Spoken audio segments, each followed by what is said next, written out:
ہوتے تھے. باقی وہ زمانہ کبھی یاد آتا ہے جب بچے چھوٹے تھے, بعض دن تو لگتا تھا کہ بس ایک ہیز میں گزر گئے ہیں نا. اتنی تھکن انسان کو ہو جاتی ہے چھوٹے بچوں کے ساتھ, خاص طور پر جب گھر کے سارے کام بھی انسان کو خود ہی کرنے ہوں, کھانا بھی خود پکانا ہے, کپڑے بھی آپ ہی کو دھونے ہیں, استری بھی آپ ہی کو کرنی ہے, تو تھکن ہوتی ہے. لیکن اس تھکن کو پہلے سے سوچ لیں کہ تھکن کی وجہ سے بدمزاج نہیں ہونا. زیادہ کھائیں, صحت کا خیال رکھیں, وائٹامنس کھائیں, اور جو بھی اپنے لیے آپ بہتری کر سکتی ہیں وہ خود کریں. اپنا خیال انسان کو خود رکھنا ہوتا ہے, کسی اور سے توقع نہ کریں کہ وہ ایکسٹرا خیال کریں گے, اس میں بھی غصہ آتا ہے. پھر دیورانی سے یا ساس سے کھٹ پٹ ہو گئی, ٹھیک ہے. اب کیا ہوا, غصہ جو ہے وہ بڑوں سے تو پھر لوگ کرتے ہی نہیں, لیکن پیٹھ پیچھے غیبت. اب نوکروں کے پاس کچن میں کھڑے ہیں, بڑبڑائے چلے جا رہے ہیں, نوکر بھی ہاں میں ہاں ملا رہے ہیں, وہ بھی ایک سے چار لگا کر سنائیں گے, اور جب آپ کہیں گئی نہیں ہوں گی وہ سب باتیں جا کے آپ کی ساس کو بتا دیں گے کہ آپ کی بہو یہ کہہ رہی تھی آپ کے بارے میں. ایک خاتون نے کہا کہ 2 لڑکیاں تھیں دیورانی جٹھانیاں. اب وہ جو دیورانی تھی وہ جٹھانی کو اپنا سمجھ کے ساس کا سارا غبار اس کے سامنے نکالتی تھی کہ بھئی ہم دونوں کامن وکٹمز ہیں, دونوں مظلوم ہیں, تو چلو ساس کے بارے میں ہم بات کر لیں. اور جٹھانی جو ہے وہ بہت ہمدردی سے سنتی رہتی تھی, یہ خوب اپنے دل کی بڑاس نکالتی تھی کہ ساس ایسی ہیں اور ویسی ہیں اور ویسی ہیں. اور دیورانی کو سمجھ نہیں آتا تھا کہ جو باتیں وہ جٹھانی سے کرتی ہوں ساس کو پتہ کیسے چلتی ہیں. تو آپ کا کیا خیال ہے کیسے پتہ چلتی ہوں گی؟ جٹھانی بتاتی تھی, اور کون کرتا ہے. تو وہ کہتی کہ میں نے اپنی بیٹیوں کو انسٹرکشنز دی ہیں کہ اپنی ساس کی برائی دیورانی جٹھانی کے سامنے کبھی مت کرنا, نیور. اور یہ آپ لوگ پلے باندھ لیں کہ کسی کی برائی کسی کے سامنے مت کریں, وہ موقع ملتی آپ کا نام لے کر اپنے دل کی بڑاس بھی نکال لیں گی. کبھی نہیں کرنا چاہیے یہ کام, ہم اپنے منہ پہ کلاڑی مارتے ہیں. اور نوکروں کے سامنے گھر والوں کی برائی کرنا, یہ تو بہت ویسے بھی اخلاق سے گری ہوئی حرکت ہے نا. تو پھر نوکروں کے سامنے غیبت کی, پھر امی کو فون کر کے کہانی سنائی, پھر اور کچھ نہیں تو دروازے پٹخ دیا, دھاڑ سے بند کر دیا. بعض عورتیں بچوں کو ہی مارنا شروع کر دیتی ہیں, کہتی ہیں ساس کا غصہ نکال رہے ہیں بچوں کے اوپر. کیا حماقت کی باتیں ہیں نا, جہالت کی باتیں ہیں حد سے زیادہ. اچھا ابھی میں پڑھ کر اٹھی ہوں, امی نے ٹیبل لگانے کے لیے بلا لیا, تو امی تو مجھے ہی بلاتی ہیں, میں تھکی ہوئی ہوں, کسی اور سے کہہ دیں ساری رات جاگ کر میں نے تو پڑھا ہے. یہ چیخنا چلانا, ماں کی نافرمانی کرنا, تو تھکے بھی دنیا میں اور آخرت میں بھی پھر فائدہ نہ کوئی اٹھا سکے, وہاں بھی کوئی انجام اچھا نہ ہوا. اچھا پھر کیا, یہ تو خواتین کا ہوتا ہے کہ پیریڈ شروع ہونے والے ہیں, کمر بھی دکھ رہی ہے, ڈپریشن محسوس ہو رہا ہے, تو کیا ایکسپیکٹ کرتے ہیں کہ چونکہ خود کو ڈاؤن محسوس کر رہی ہیں تو سب میرے نخرے برداشت کریں, سب میرا مزاج اٹھائیں. عام طور پر سب سے زیادہ ملازم بیچارے اور شادی شدہ عورتوں کی عزت پڑتی ہے شوہر کے اوپر, یا ہونے والے ہیں یا ہو چکے ہیں یا ہو رہے ہیں, ان 3 میں سے کوئی ایک ہی صورت حال ہوگی. اب اس سے توقع کی جاتی کہ ہر وقت مزاج اٹھائے گا, کچھ نہ کچھ مجھ کو ہو رہا ہے. کچھ بیویوں کو شوق ہی ہوتا ہے, سارا وقت بیمار بنی رہتی ہیں اور اس کا پھر وہ بہانہ بنا کر بدمزاجی کرتی رہتی ہیں. تو ضروری آپ اپنے بارے میں یہ دیکھیں کہ کیا آپ کے گھر والے آپ کو بدمزاج کہتے ہیں, کیا شوہر کہتے ہیں کہ تم بہت بدمزاج ہو. اس پہ بھی روتی ہیں کہ کبھی میرے میاں نے میری قدر نہیں کی, 25 سال ہو گئے شادی کو, 25 سال سے بدمزاج کہہ رہے ہیں مجھ کو. 25 سال سے بدمزاج کہہ رہے ہیں تو کچھ ہوگا نا پرابلم مزاج کے اندر, تبھی تو کہہ رہے ہیں, ورنہ کیوں کہتے. تو یہاں پر اس کا علاج بتایا گیا ہے کہ ذرا سوچئے, ہم غصے کا اظہار عام طور پر اصلاح کے نام پر کرتے ہیں اور اس بنیاد پر کہ کسی اور نے مجھ کو غصہ دلا دیا. تو دیکھیں کیا جلا کر کسی کو یا زہر دے کر اصلاح کی جا سکتی ہے؟ نہیں کی جا سکتی نا. اور ہم نے اپنے مزاج کا ریموٹ کنٹرول کسی اور کو تھما دیا, تو ہم اپنے بچوں اور دوسروں سے پھر سیلف کنٹرول کی امید کیسے رکھ سکتے ہیں؟ اصل کرنے کا کام کیا ہے؟ پہلے اعتراف کیجئے میں غصے کی تیز ہوں, اور کسی بھی وجہ سے کوئی اس کے لیے دلیل مت تلاش کیجئے, جسٹیفائی مت کیجئے. یہ تو شیطان کا کام ہے کہ اپنی غلطی کی دلیل تلاش کرے. مان لیجئے کہ میرا غصہ تیز ہے. بعض لوگوں کا غصہ الگ الگ طرح سے نکلتا ہے نا, کسی کا خاموشی کے انداز میں, کسی کا انتقامی کارروائی, کچھ باتیں سنا کر کوئی بدلہ لیتے ہیں کسی طرح سے, کچھ چیختے ہیں, الگ الگ طرح سے نکالتے ہیں. تو پہلے مان لینا چاہیے کہ ہاں غصے میں مسئلہ ہے, اب اللہ سے کثرت سے عاجزی کے ساتھ فریاد کیجیے، اللہ ہم سب کو علم اور تحمل اور حکمت عطا فرمائے۔ پہلے اپنے آپ کو ذہنی طور پہ تیار کیجیے کہ عام طور پہ جو حالات مجھ پر حاوی ہوتے ہیں میں ان میں ریئیکٹ نہیں کروں گی، ایک دم سے میں رد عمل کا اظہار نہیں کروں گی، رسپونڈ کرنا ہے، سوچ سمجھ کے اظہار کرنا ہے جذبات کا۔ میں اللہ سے مدد مانگوں، صحیح الفاظ اور صحیح رد عمل کی دعا کی جائے اللہ سے انشاءاللہ۔ جب ایسی کیفیات سے سامنا ہو تو شعوری طور پہ اعوذ باللہ من الشیطان الرجیم پڑھیے، شعوری طور پہ، اور گہرے سانس لے لیجئے، ایسے سانس لیجئے اندر، ناک سے سانس لے کر منہ سے نکالیں، کوئی بھی ریلیکسنگ ٹیکنیک، خاموش پہلے ہو کر پھر اس طرح کیجئے، اگر ممکن ہو وضو کیجئے۔ جس پر بہت غصہ کیا تھا بلا وجہ اس سے جا کر معافی مانگیے، جس سے عاجزی آئے گی، اور دوبارہ غصہ کرنے سے پہلے انسان محتاط ہو جاتا ہے۔ اپنا جرمانہ مقرر کیجئے، مثلا کہ میں 10 نفل پڑھوں گی، اور اس بات کا جائزہ لیجئے کہ اس عمل کی ضرورت کتنی بار پیش آئی۔ کچھ ذرا تو اپنے آپ کو پنش کریں نا، تاکہ آخرت کی سزا سے ہم بچیں۔ سوچئے غصے کے غلط اظہار کی وجہ سے نہ ہم اصلاح کر پاتے ہیں، نہ ہماری عزت رہتی ہے، بلکہ بیشتر گناہوں کا ارتکاب کر بیٹھتے ہیں۔ حقیقت ہے کہ اگر غصہ اور جھوٹ ان دو پر ہم نے قابو پا لیا نا، ہمارے 90% گناہ ختم ہو جائیں گے۔ یہ 2 پرابلمز ہیں، غصہ اور جھوٹ، جس کی وجہ سے ہم بہت گناہ کر لیتے ہیں۔ بد زبانی ہے، غیبت، طنز، حقوق العباد نہ ادا کرنا، نمازوں اور عبادت میں دل نہیں لگتا، کئی لوگوں کا دل دکھاتے ہیں، نبی اکرم صلی اللہ علیہ وسلم کی سنت پر عمل نہیں ہوتا، اتنے سارے گناہ ہو جاتے ہیں۔ تو سوچیں کہ کیا قیامت کے دن میرے اعمال نامے میں اتنی گنجائش ہوگی کہ میں اتنے بڑے بڑے گناہوں کا بوجھ اٹھا سکوں؟ کیا میں اس کا بدلہ چکا پاؤں گی؟ کوئی بدلہ، کوئی فدیہ دے سکوں گی، کمپنسیٹ کر سکوں گی؟ نہیں کر سکیں گے ہم۔ تو کسی نے کہا ہے کہ وہ کیا چیز ہے جو کہ ہے تو حرام لیکن اس کا پینا حلال ہے، تو وہ غصہ ہی ہے۔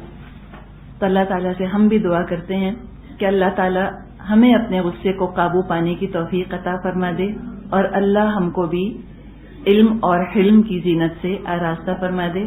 والآخر دعوانا ان الحمد للہ رب العالمین۔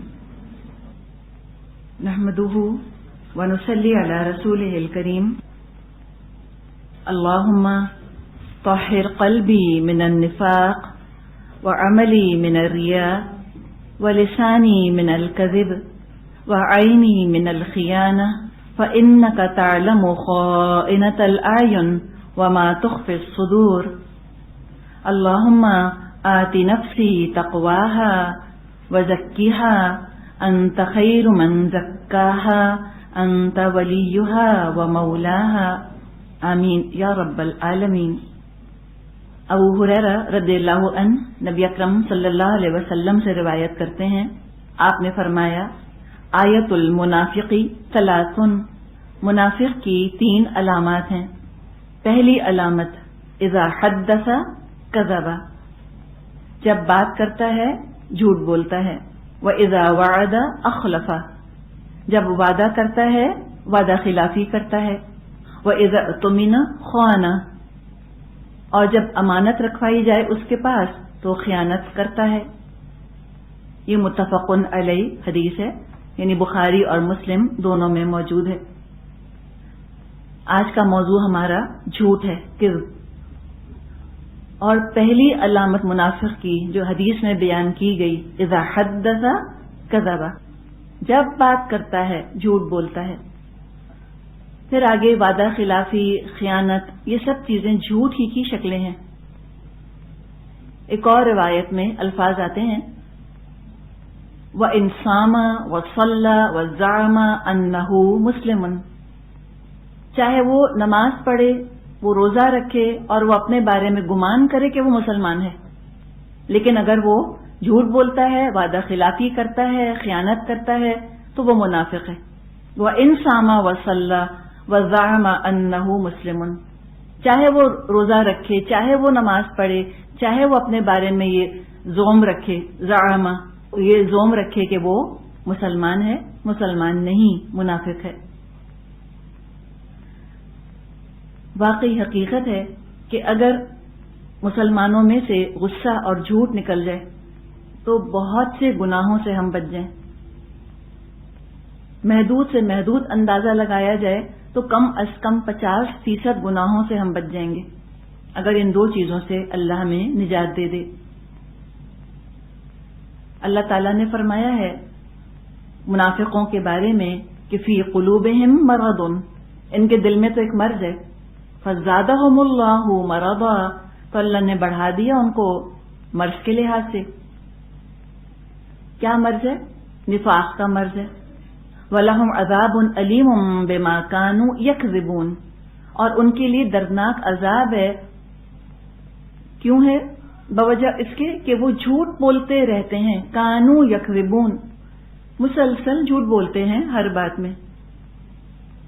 سورہ منافقون میں اللہ تعالیٰ فرماتا ہے واللہ یشہد ان المنافقین لکاذبون، اور اللہ گواہی دیتا ہے کہ بے شک منافق البتہ جھوٹے ہیں.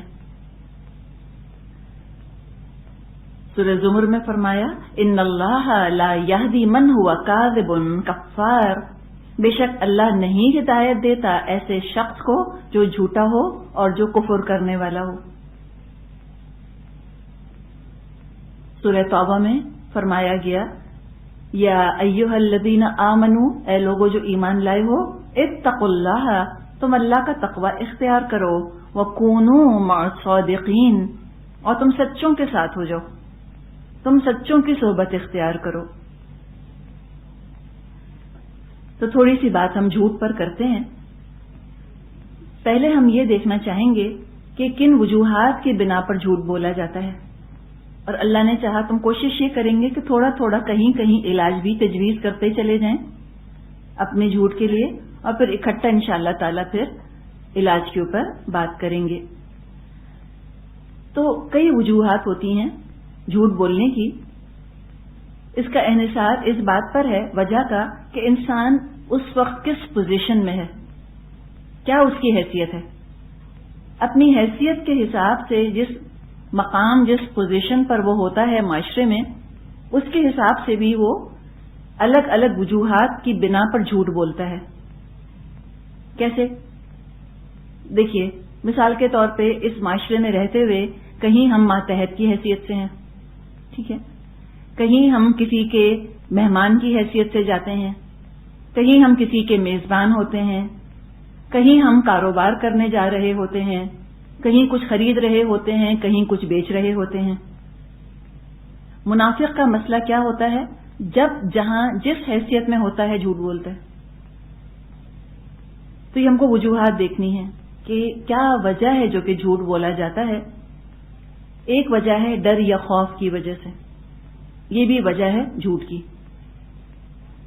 کوئی کام تھا نہیں کیا، یا کوئی کام غلط ہو گیا، اب ڈر ہے کہ سچ بولیں گے تو سزا ملے گی، یا کوئی اس کا نتیجہ ہمیں بھگتنا پڑے گا، لہذا جھوٹ بول دیا جاتا ہے. عموماً جو ماتحت ہوتے ہیں جونیئرز، وہ اس وجہ سے جھوٹ بولتے ہیں. بچے اور نوکر خوف کی وجہ سے بھی جھوٹ بولتے ہیں. تو پہلے خوف کی وجہ سے جھوٹ بولتے ہیں، پھر لت لگ جاتی ہے جھوٹ کی، اور رفتہ رفتہ برائی کا احساس بھی نہیں ہوتا کہ جھوٹ بولنا کوئی گناہ ہے، بلکہ اس طرح جو جھوٹ بولنے والے ہیں ان کو یہ کچھ بھی احساس نہیں کہ یہ کوئی بری بات ہے جھوٹ بولنا. ایک ضرورت اور مجبوری سمجھ کر جھوٹ بولتے رہتے ہیں. بچوں کو کسی نے بتایا نہیں ہوتا کہ جھوٹ بولنا کتنی بری بات ہے، اور بڑے ہونے پر بھی ان کی یہ عادت جاتی نہیں، پختہ ہو جاتی ہے. جہاں کسی کے ناراضگی کا ڈر ہوتا ہے، جہاں کوئی کام غلط ہوا، آرام سے جھوٹ بول دیا، اور جب بڑے ہو جاتے ہیں اس کو پھر نام مصلحت کا دے دیتے ہیں کہ جی مصلحتاً ہم نے جھوٹ بولا ہے. مثال کے طور پہ گلاس ٹوٹ گیا بچے سے، اس کو ڈر لگے گا کہ ماں سزا دے گی، وہ جھوٹ بول دے گا کہ مجھ سے تو نہیں ہوا. نوکروں کا معاملہ یہ ہوتا ہے، کوئی چیز جل گئی، اب وہ جھوٹ بول دیں گے کہ نہیں کوئی نقصان نہیں ہوا. تو یہ چیز بچوں کے اندر ہوتی ہے. نوکر تو خیر بڑے ہوتے ہیں، لیکن بچوں کا پھر کیا ہوتا ہے کہ انہوں نے دیکھا کہ ہم نے جھوٹ بولا تو ہم سزا سے بچ گئے. پھر جب بڑے ہوتے ہیں اب یہ عادت آگے چلتی ہے ان کی. جہاں کسی ناگوار صورتحال سے ان کا سابقہ پیش آتا ہے، کوئی ایسی سچویشن پیدا ہوتی ہے جو ان کو اچھی نہیں لگ رہی ہوتی، وہ جھوٹ بول دیتے ہیں بڑے ہو کر بھی. مثلا کسی کا فون آیا، ان کو بات نہیں کرنی، کہلوا دیا بچے سے یا نوکر سے یا گھر کے کسی فرد سے کہ کہہ دو کہ میں گھر پہ نہیں ہوں، اور کوئی احساس نہیں کہ یہ جھوٹ بولا گیا ہے یا یہ کوئی غلط کام ہے جو کہ کیا گیا ہے. اور جب احساس نہیں ہوتا تو کمزوری دور بھی نہیں کرتے، جھوٹ پر جھوٹ بولتے چلے جاتے ہیں، ایک جھوٹ پر مزید جھوٹ کا پردہ ڈالتے چلے جاتے ہیں، اصلاح بھی نہیں ہوتی. کمپلسو لائرز بن جاتے ہیں، عادی جھوٹ بولنے والے. جیسے عادی چور ہوتے ہیں ایسے عادی جھوٹ بولنے والے. ایسے جھوٹ زبانوں سے پھسلتا ہے کہ کوئی اس کی برائی کا اور اس کی خرابی کا، اس کی کڑواہٹ، اس کی تلخی کا کوئی احساس نہیں ہوتا. پھر بعض دفعہ دل رکھنے کے لیے جھوٹ بول دیتے ہیں کہ کسی کا دل نہ دکھے، کسی کا دل نہ ٹوٹے. کہتے یہی ہیں.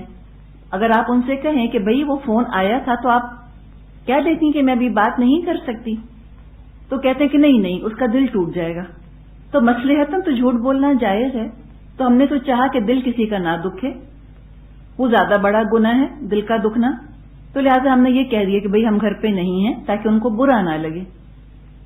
تو کئی دفعہ مصلحت کے نام پر جھوٹ بولا جاتا ہے.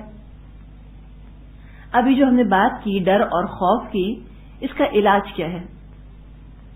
علاج یہ ہے کہ گھر میں بچوں کو اور ملازمین کو، یا اگر کہیں جونیئرز ہیں، ماتحت ہیں، جھوٹ بولنے کی برائی کا احساس دلایا جائے. حدیثیں سنائیں، ان کو بتائیں اس کی بے عزتی کتنی ہے جھوٹ بولنے والے کی، یہ ان کو بتائیں تاکہ احساس ہو. اور وجہ تلاش کی جائے کہ کیا میں بہت زیادہ کہیں سختی کا مظاہرہ تو نہیں کر رہی ان کے ساتھ جو یہ اتنا جھوٹ بولنے لگے ہیں. تو اس کا علاج یہ کیا جا سکتا ہے کہ نوکروں اور بچوں پر غیر مناسب سختی اور غصہ نہ کیا جائے، بلکہ کچھ عرصے کے لیے بالکل غصہ کرنا ان پہ چھوڑ دیجیے.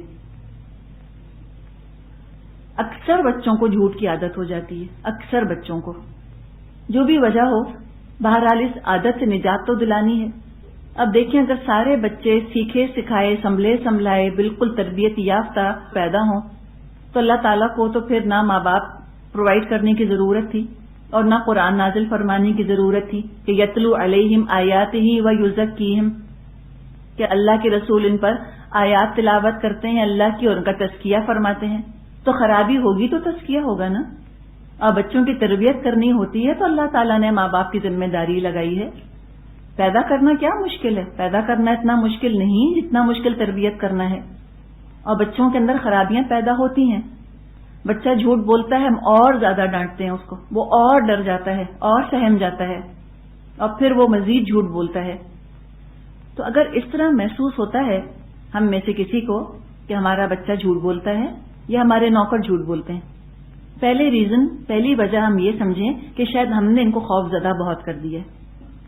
ان کا خوف دور کرنے کی کوشش کریں. ایک ایکسٹریم پر جائیں. وہ کیا ایکسٹریم ہے؟ بالکل ڈانٹنا چھوڑ دیں.